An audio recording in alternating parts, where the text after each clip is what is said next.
Now the microphone's working. It helps if I turn the thing on. Okay, so we are going to talk through the book of Deuteronomy tonight. Deuteronomy, that basically means second law. And basically what Deuteronomy is a retelling of the law. For those of you who are grandparents, just imagine yourself having a grandchild sitting on your knee, and you are telling them all about your life, everything that you've been through, everything that you've experienced, and you're imparting your wisdom to them as far as what you've learned and what they need to do to follow God. Just imagine yourself doing that. Now imagine if Moses was the grandparent that was doing that. Moses who talked face to face with God, Moses who God worked through to display his power, to get his people out of Egypt, to free them, Moses who led God's people, Moses who shared God's commandments with his people. Basically, Deuteronomy is Moses in the final weeks of his life sharing his last words with God's people. So, when you get started in Deuteronomy, the first thing that you will notice is a lot of place names, a lot of people names, and you should not let that discourage you as you get started in this book.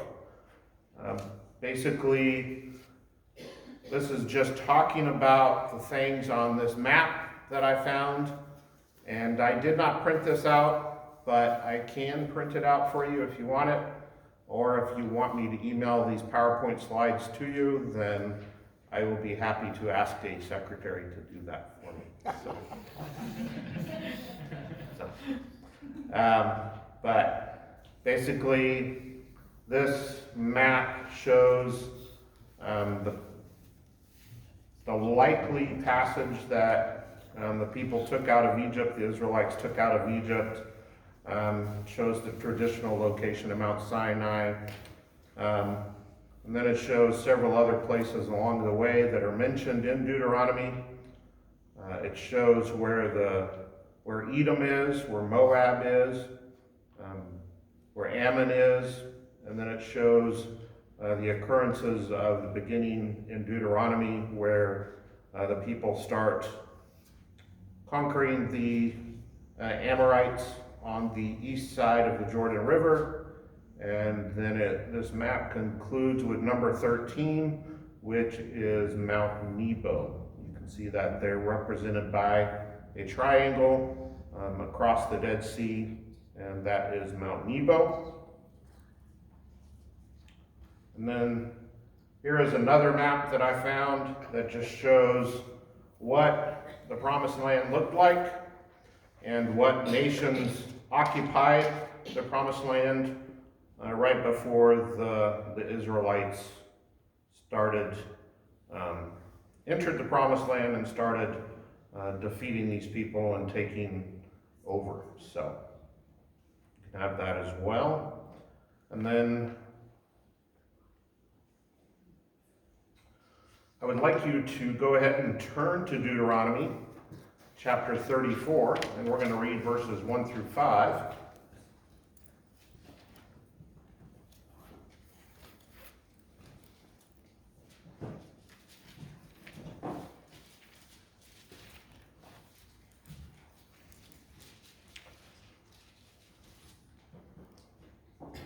So right before Moses dies, Moses has been told by God, you are not going to enter the Promised Land, but I will let you see the land that my people will be entering. Of course, we know that Joshua was going to be the one leading God's people into the Promised Land.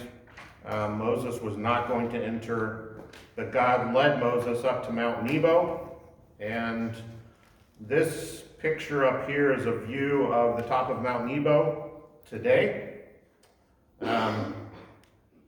I'm pretty sure that sign in the picture was not there when Moses was there. But Moses had something much better. He had God there with him to tell him what Moses was looking at and what was going to happen to that land. If we read in 34 verses 1 through 5, it says, "Now Moses went up from the plains of Moab to Mount Nebo, to the top of Pisgah, which is opposite Jericho. And the Lord showed him all the land, Gilead as far as Dan, and all Naphtali, and the land of Ephraim, and Manasseh, and all the land of Judah as far as the western sea, and the Negev, and the plain and the valley of Jericho, the city of palm trees as far as Zoar. Then the Lord said to him, This is the land which I swore to Abraham, Isaac, and Jacob, saying, I will give it to your descendants. I have let you see it with your eyes, but you shall not go over there." And then verse 5 says, "So Moses, the servant of the Lord, died there in the land of Moab, according to the word of the Lord." So, if I ever get to live out the dream of going over to Israel, crossing over into Jordan and starting a tour from Mount Nebo would be pretty awesome, as this is the view that Moses had as God's people were preparing to enter the Promised Land. Ray, have you been on top of Mount Nebo? No? Okay. All right. But you can see there, they've got that sign there now. Just sort of shows where places are at as you're looking across there. So, all right. Now let's talk about the book of Deuteronomy. So, why should we read this book? First off, it's Moses' last instructions to God's people. I have a typo. And it's basically God, through Moses, preparing in the new generation of Israelites to follow God's commands. So basically remember that the first generation that left Egypt was not going to enter the Promised Land because of their defiance to God, their disobedience to God, their obstinance.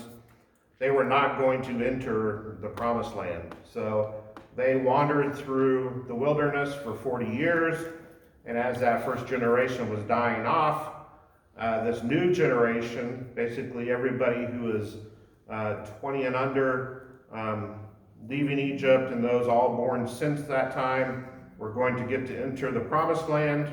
And so a lot of these people who were getting ready to enter the Promised Land and face the enemies of God had not experienced what the first generation had experienced, as far as seeing God's power at work within Egypt and God's power at work amongst them as they were departing Egypt and beginning out on their journey. They were not present at Mount Sinai when Moses brought down the commandments. So this new generation had to be prepared, and they had to know how important it was to know God's law, to know God's commands, and to follow God's commands. And so basically what Deuteronomy is, if you look at it, it's basically a series of sermons by Moses to this new generation of Israelites. And just to show you how important or how special this was for these people to hear these sermons from Moses, if we stay in Deuteronomy 34, go down to verse 10 of chapter 34. This is what's said about Moses. "Since that time, no prophet has risen in Israel like Moses, whom the Lord knew face to face. For all the signs and wonders which the Lord sent him to perform in the land of Egypt against Pharaoh, all his servants, and all his land, and for all the mighty power and for all the great terror which Moses performed in the sight of all Israel." So This is a major transition. These people are losing Moses.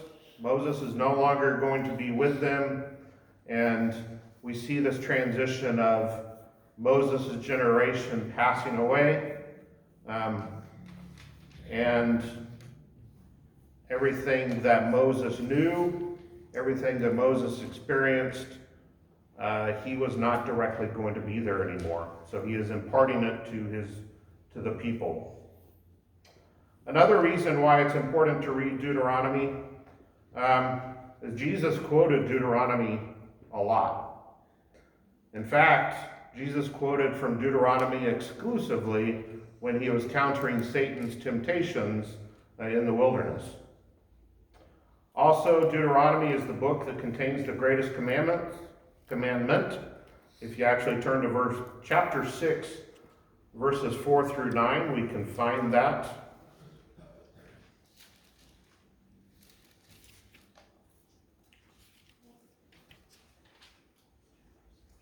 This is known as the Shema, and it says, starting in verse 4, it says, "Hear, O Israel, the Lord is our God, the Lord is one. You shall love the Lord your God with all your heart, and with all your soul, and with all your might. These words which I am commanding you today shall be on your heart. You shall teach them diligently to your sons, and shall talk of them when you sit in your house, and you walk by the way, and when you lie down, and when you rise up. You shall bind them as a sign on your hand, and they shall be as frontals on your forehead. You shall write them on the doorposts of your house and on your gates." So, the greatest command, of course, is quoted in the New Testament. In fact, Deuteronomy is quoted 44 times in the New Testament, making it the third most quoted Old Testament book in the New Testament.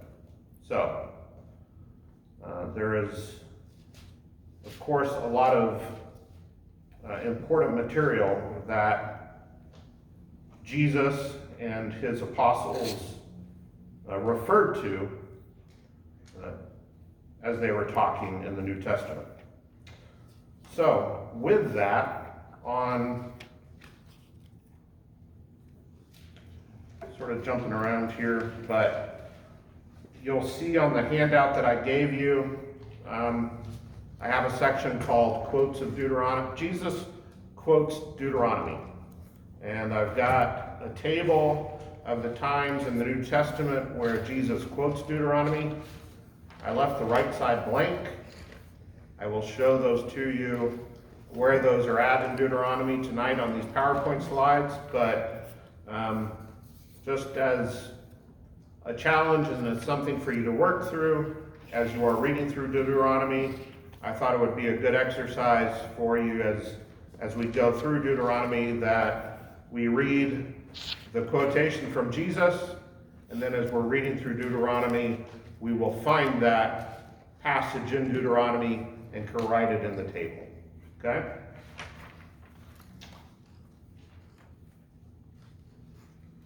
So here is that table. If you want to go ahead and write the passages in Deuteronomy on the right side, you can. But again, I would sort of encourage you to leave them blank and then go back in and fill those in as you're reading through Deuteronomy and as you find those passages. But there are some of these that I want to compare and read. So I do want to go to Matthew chapter 4 to begin with.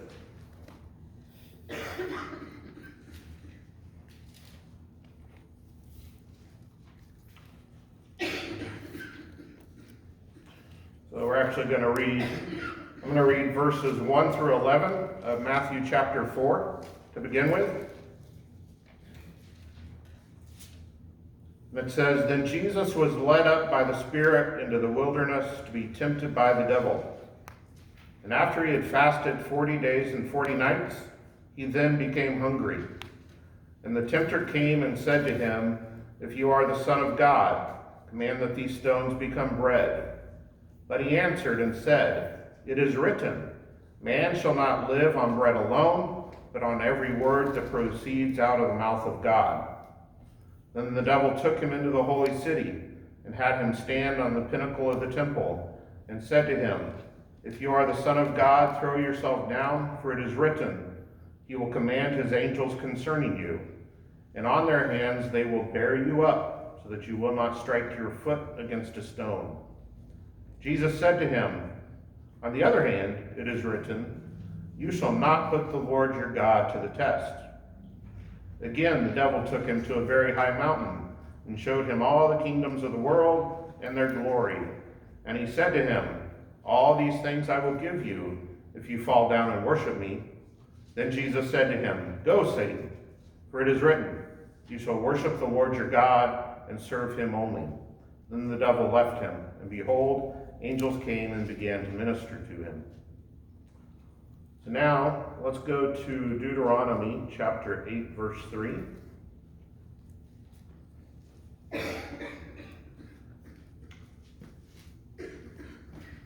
And we see there in Deuteronomy 8, verse 3, it says, "He humbled you and let you be hungry, and fed you with manna which you did not know, nor did your fathers know, that he might make you understand that man does not live by bread alone, but man lives by everything that proceeds out of the mouth of the Lord." And then if you look at Deuteronomy 6:16, it says, Deuteronomy 6:16 says, "You shall not put the Lord your God to the test, as you tested him at Massah."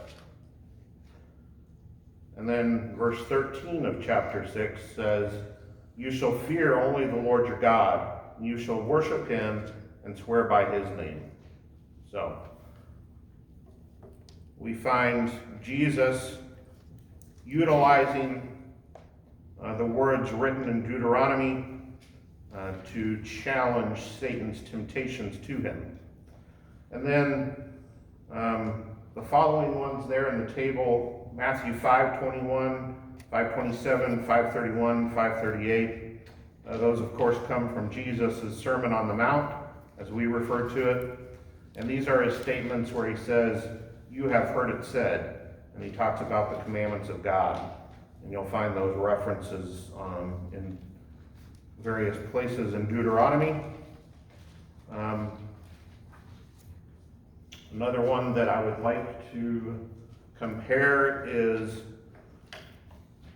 that second row there, Matthew 18:16 and Deuteronomy 19:15.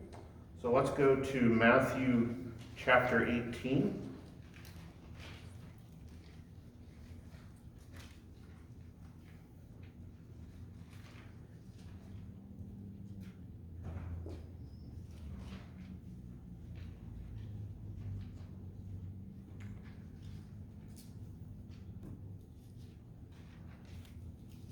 This is Jesus giving instructions to his disciples, and if we actually start in verse 15 of Matthew chapter 18, Jesus says, "If your brother sins, go and show him his fault in private. If he listens to you, you have won your brother. But if he does not listen to you, take one or two more with you, so that by the mouth of 2 or 3 witnesses, every fact may be confirmed." Well, if you compare what Jesus said here to Deuteronomy chapter 19, verse 15,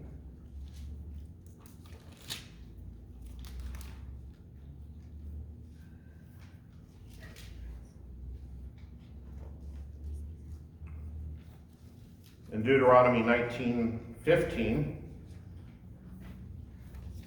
part of God's law spoken by Moses says, "A single witness shall not rise up against a man on account of any iniquity or any sin which he has committed. On the evidence of 2 or 3 witnesses, a matter shall be confirmed." So, Jesus quotes Deuteronomy here in Matthew chapter 18, and that is still a principle that we follow or should follow today when it comes to confronting a brother or sister when they have done wrong.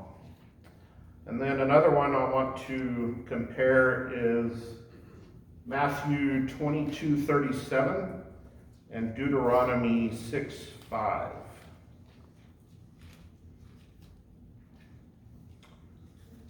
Matthew 22:37. Of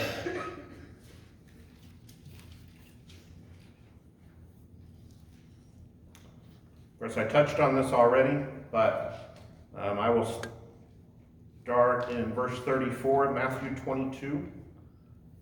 Verse 34 says, "But when the Pharisees heard that Jesus had silenced the Sadducees, they gathered themselves together. One of them, a lawyer, asked him a question, testing him, 'Teacher, which is the great commandment in the law?' And he said to him, 'You shall love the Lord your God with all your heart, and with all your soul, and with all your mind. This is the great and foremost commandment.'" And of course, if we go back to Deuteronomy chapter 6, verse 5, as we read earlier, we can see Jesus quoting Deuteronomy, "You shall love the Lord your God with all your heart, and with all your soul, and with all your might." Okay. So again, I won't go through all these, but you have the table in the handout I gave you with the New Testament quotes where Deuteronomy is quoted, and that is something that you can work through as you read through Deuteronomy. I hope you find that to be useful and a useful exercise in seeing how this important book was utilized by Jesus in the New Testament. All right, so let's go back to that. Who wrote it and who was it written to? So Deuteronomy was written by Moses, all except for the very end perhaps. But we can actually see, if you turn to chapter 31 of Deuteronomy,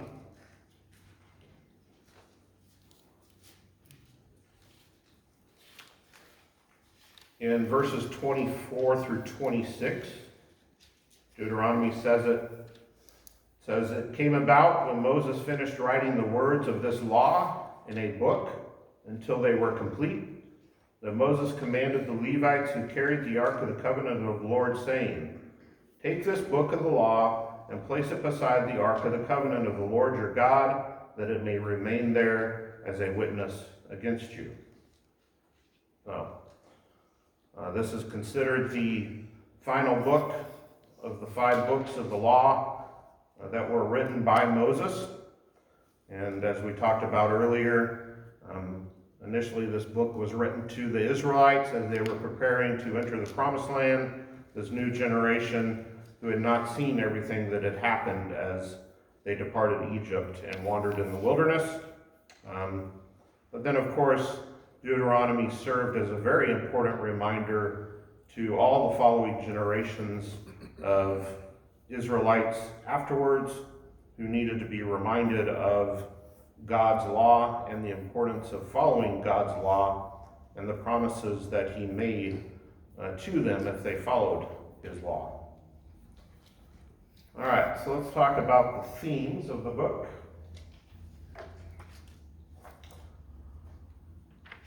So, one of the most important themes of this book is just the concept of remembering. Moses did not preach these sermons to the people just to keep them entertained and calm before they entered the Promised Land. He preached these sermons and imparted God's law to them again so that they would remember everything that God had done for them, remember God's law, remember his covenant with them, remember the deliverance that he gave to his people, so that they would remember God's discipline and the importance of it, so they would remember God and who their God is, and they would remember their sins and the consequences of those sins. So with this theme of remember, I want to read through those verses that are listed there. So let's go to Deuteronomy 30. verses 11 through 20.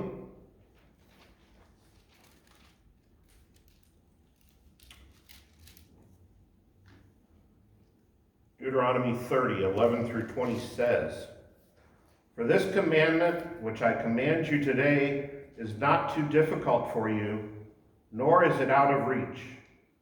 It is not in heaven that you should say, 'Who will go up to heaven for us to get it for us and make us hear it, that we may observe it?' Nor is it beyond the sea that you should say, 'Who will cross the sea for us to get it for us and make us hear it, that we may observe it?' But the word is very near you, in your mouth and in your heart, that you may observe it. See, I have set before you today life and prosperity, and death and adversity, in that I command you today to love the Lord your God, to walk in his ways, and to keep his commandments and his statutes and his judgments, that you may live and multiply, and that the Lord your God may bless you in the land where you are entering to possess it. But if your heart turns away, and you will not obey, but are drawn away and worship other gods and serve them, I declare to you today that you shall surely perish. You will not prolong your days in the land where you are crossing the Jordan to enter and possess it. I call heaven and earth to witness against you today that I have set before you life and death, the blessing and the curse.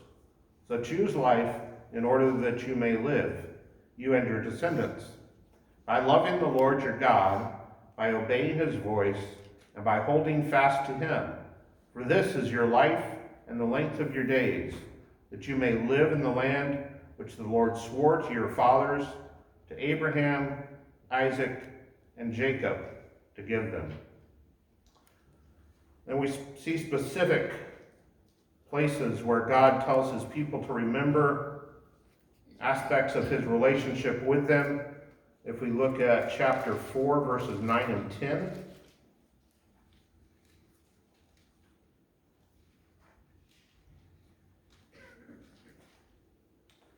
Chapter 4, verses 9 and 10 says, "Only give heed to yourself and keep your soul diligently, so that you do not forget the things which your eyes have seen, and they do not depart from your heart all the days of your life, but make them known to your sons and your grandsons. Remember the day you stood before the Lord your God at Horeb, when the Lord said to me, 'Assemble the people to me, that I may let them hear my words, so they may learn to fear me all the days they live on the earth, and that they may teach their children.'" So, God wanted his people to remember the occasion when he imparted the law to them, and he wanted them to pass it on to their children. Also, in that same chapter, in verse 23, it talks about the people remembering the covenant that the Lord made with them. In verse 23, it says, "So watch yourselves, that you do not forget the covenant of the Lord your God, which he made with you, and make for yourselves a graven image in the form of anything against which the Lord your God has commanded you. For the Lord your God is a consuming fire, a jealous God."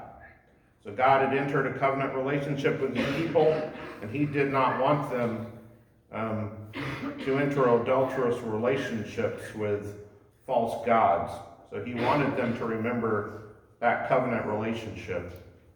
He also wanted them to remember the bondage in Egypt that he freed them from. In chapter 5, verse 15, it says, "You shall remember that you were a slave in the land of Egypt, and the Lord your God brought you out of there by a mighty hand and by an outstretched arm. Therefore, the Lord your God commanded you to observe the Sabbath day." And then he also wanted them to remember their deliverance from Egypt in chapter 7, verse 18.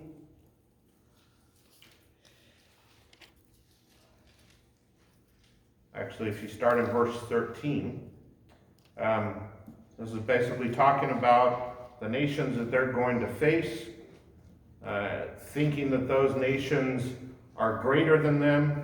In verse 17 it says, "If you should say in your heart, 'These nations are greater than I,' how can I dispossess them? You shall not be afraid of them. You shall remember what the Lord your God did to Pharaoh and to all Egypt. And then in chapter 16 of Deuteronomy, verse 3, it says, you shall not eat leavened bread with it. 7 days you shall eat with it unleavened bread, the bread of affliction, for you came out of the land of Egypt in haste, so that you may remember all the days of your life, the day when you came out of the land of Egypt. Another important thing that God wanted his people to remember is his discipline. If you turn to chapter 8,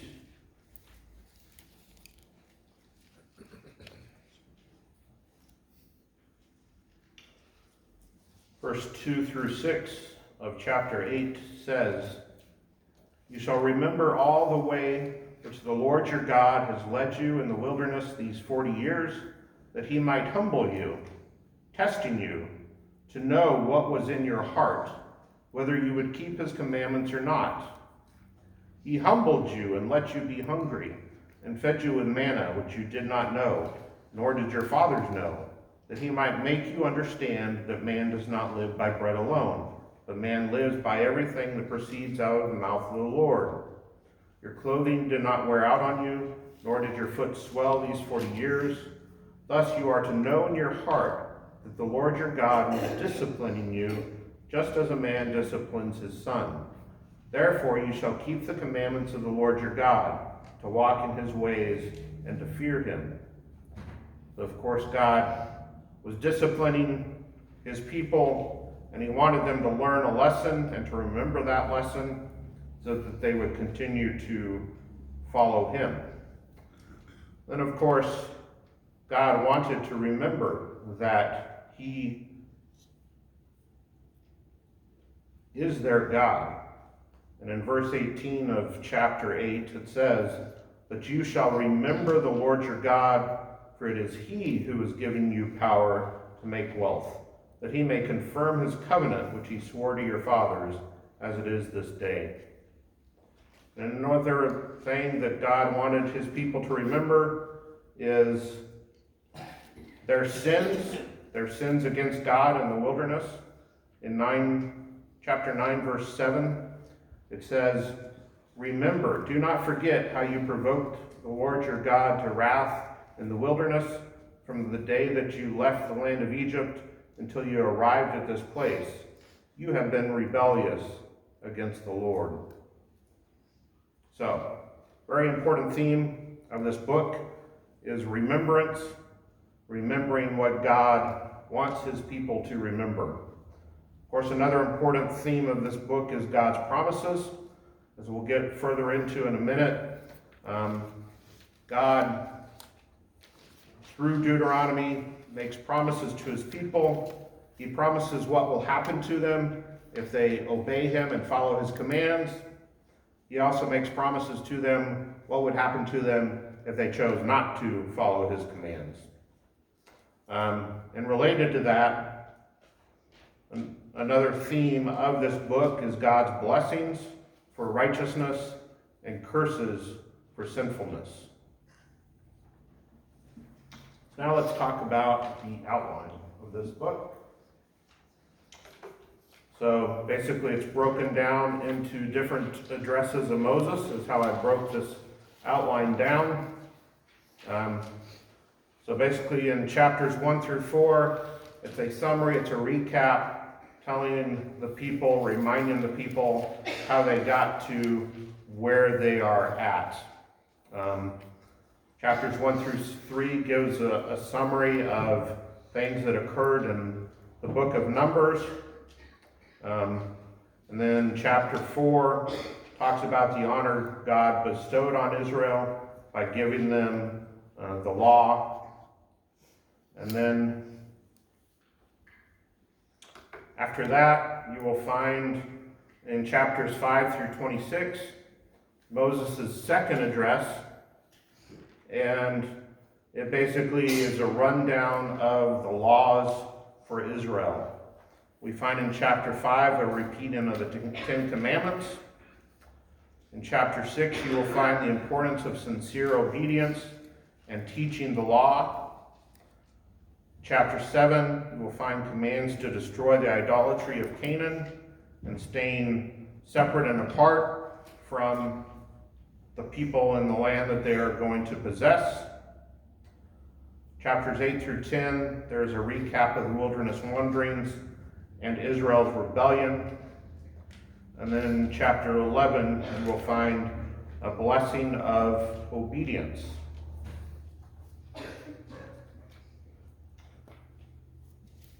And then continuing on with Moses' second address, there's various laws mentioned in chapters 12 through 15. There's a list of the feasts that they were to observe in chapter 16. And then in chapter 17, there are laws concerning justice, judges, and kings. I wanted to point out something there in chapter 17. As it's talking about how the people were to rely upon the judges for justice. If you go to Deuteronomy 17, verse 14, God clearly states to the people what they are going to want and what is going to happen because of what they want. Starting in verse 14, it says, "When you enter the land which the Lord your God gives you, and you possess it and live in it, and you say, 'I will set a king over me, like all the nations who are around me,' you shall surely set a king over you, whom the Lord your God chooses, one from among your countrymen. You shall set as king over yourselves. You may not put a foreigner over yourselves who is not your countryman. Moreover, he shall not multiply horses for himself, nor shall he cause the people to return to Egypt to multiply horses, since the Lord has said to you, you shall never again return that way. He shall not multiply wives for himself, or else his heart will turn away, nor shall he greatly increase silver and gold for himself. Now it shall come about when he sits on the throne of his kingdom, he shall write for himself a copy of this law on a scroll in the presence of the Levitical priests. It shall be with him, and he shall read it all the days of his life, that he may learn to fear the Lord his God, by carefully observing all the words of this law and these statutes, that his heart may not be lifted up above his countrymen, and that he may not turn aside from the commandment to the right or the left, so that he and his sons may continue long in his kingdom in the midst of Israel." Reading this passage, of course, brings to mind for me Solomon, and if Solomon would have continuously read this passage and heeded it, things would have turned out much differently for him and his lineage. Then in chapter 18, you will find it talks about the Levites and what they should receive from the people and what is theirs, since they do not have land to possess. Then I want to point out in chapter 18, verses 15 through 18, it talks about prophets and prophets that will come from God to the people, and it's a warning against false prophets after that as well. But in Deuteronomy 18, verses 15 through 18, it says, "The Lord your God will raise up for you a prophet like me from among you, from your countrymen. You shall listen to him. This is according to all that you asked of the Lord your God in Horeb on the day of the assembly, saying, 'Let me not hear again the voice of the Lord my God. Let me not see this great fire anymore, or I will die.'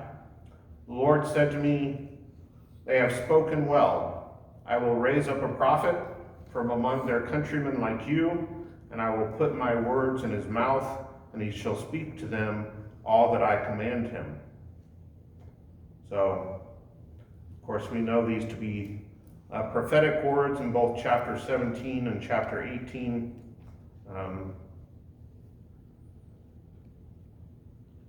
And then in chapter 19, it talks about the cities of refuge and laws of witnessing.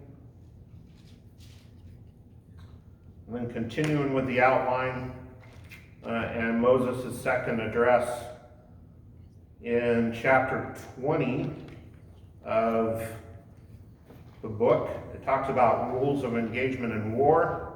And then chapters 21 through 26 detail other various laws. And then from there, for the outline,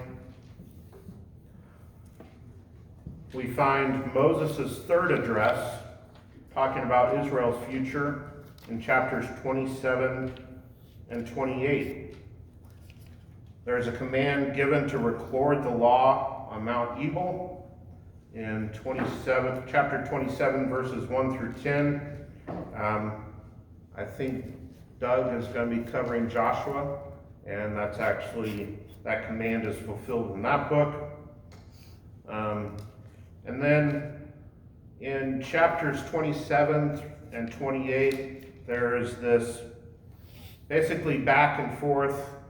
God basically tells the people to set up these two mountains on the top of Mount Ebal and Mount Gerizim, and basically one would represent the curses, one would represent the blessings, and it was basically for the people to understand the curses that would come upon them if they did not follow God's law and his commandments, versus the blessings that would come upon them if they followed God's commandments. There's something interesting about these two mountains.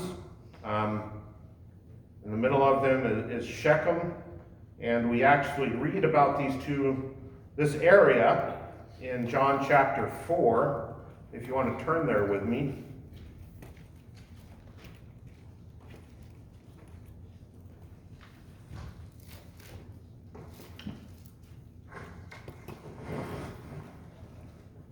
So in John chapter 4, starting in verse 1, it says, "Therefore, when the Lord knew that the Pharisees had heard that Jesus was making and baptizing more disciples than John, although Jesus himself was not baptizing, but his disciples were, he left Judea and went away again into Galilee.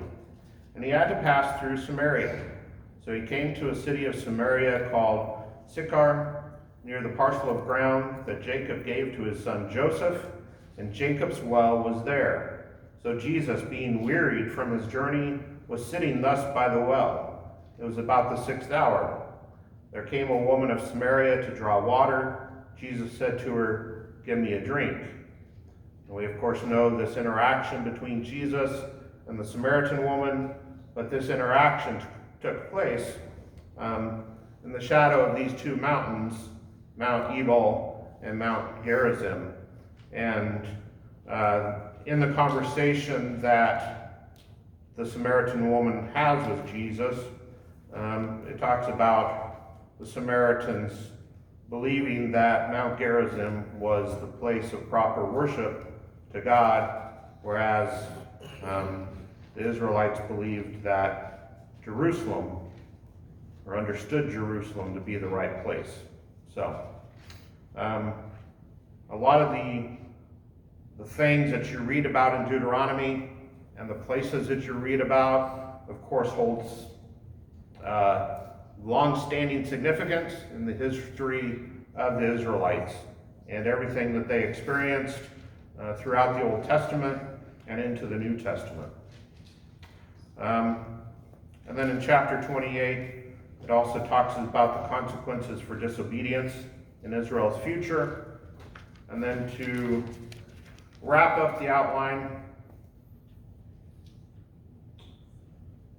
in chapters 29 and 30, you will find Moses' fourth address talking about Israel's covenant with God. And then in chapters 31 through 33, you will find Moses' final words. And in chapter 31, it's Moses' final counsel to Joshua.